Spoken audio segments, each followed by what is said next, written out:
Sub-30 at 3x3 is where cubing starts to get really fun. So if you want to get to this milestone, I'll teach you everything you need to know here. Before we get into the video, something you'll need to know is beginner's CFOP, or just any variation of CFOP, but beginners at minimum. This is the simplified version of CFOP, and it can get you some really fast times while being extremely simple. I have a full playlist of it right here. I'll show you a quick overview of it. The first step is the cross, and you will just use inserts to pair up pieces with their centers, specifically white edge pieces, and it will solve the white cross on bottom, unlike beginner's method where you'll start with a daisy, then make the cross. Next, you will do F2L. This solves the first and second layer simultaneously. It's done by moving two matching white and middle layer pieces and then pairing them. So you can solve a giant chunk of pieces and solve the first and middle layer simultaneously. Then you'll do OLL, specifically Tulik OLL. It starts by solving the cross, then finishing off the yellow side to solve OLL in 2 steps. Then you'll do Tulik PLL, which will have you do an algorithm to solve the yellow corners, then finish off the rest. Something you'll also need is a good speed cube. I've got 3 options I'll go over, and this is important because using cubes like this to get sub-30 will really make your turning style bad later on. So get a good speed cube early and it will greatly help you get even faster than sub-30. Here are 3 options. I'll start out with a budget one. This is the Diane Guhong Pro Plus Maglev. It comes in 3 sizes. If you don't know which one to get, just go for the 55mm. This has some adjustable corner to core magnets. This thing twists to make your corner to core magnets stronger or weaker. It has normal piece-to-piece magnets, and again maglev with a dual adjustment system. This cube is super customizable and has the feel and features of a $80 cube, but somehow it's under $19. Great cube if you're on a budget. Here are the 2 flagship options. I'll start out with this one. This is a modded Weilong V11. I took a poll asking what people wanted in the perfect speed cube. This is what came out. It's on my Etsy and it's 5-star rated, so this is a really good cube.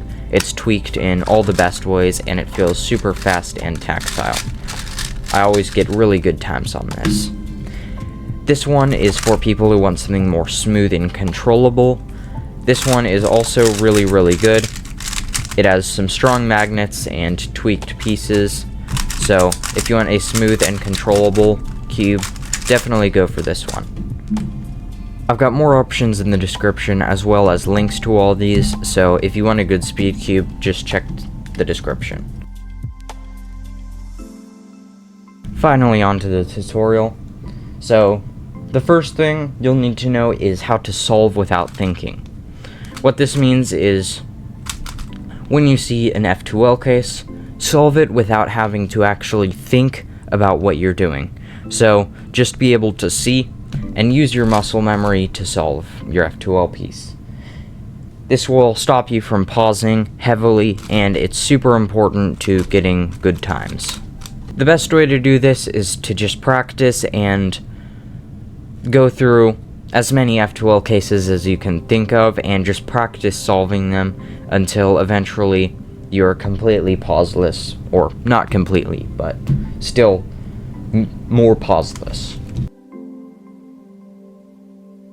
This one also helps with pauses, but practice looking for F2L pieces. So when you're doing a solve, what I'd recommend doing is stop trying to rapidly rotate and scan for your piece as fast as possible. Slow down and just look around. Try to figure out 2 pieces that are matching and then solve them. So really make sure you get good at not rapidly rotating around and being able to spot your pieces quickly. Next, you'll need to use good finger tricks. I've got a full video on that, maybe an updated one coming soon. But Fingertricks are how you turn your cube. So I'm going to do an algorithm, and tell me which one you think is faster. Here's the first one.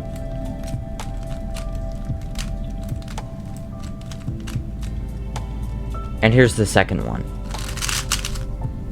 If you said the second one, you'd be correct. And that is only because I used Fingertricks. It's super important to turning your cube well, and they're also much easier to do with a good cube. So, I guess this step isn't as important if you don't have a good cube, but if your cube is good enough to do Fingertricks on, this will greatly improve your solves. Finally, use your inspection properly. So what inspection is it's the 15 seconds you get before you start your solve to look around and plan your solution. This can be really beneficial for knowing part of how to solve your cross and will stop pauses a lot.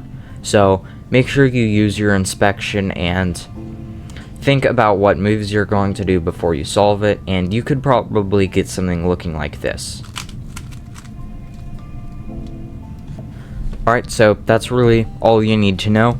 So just use these tips wisely, get a good speed cube, and you should be sub 30 in literally like 2 weeks.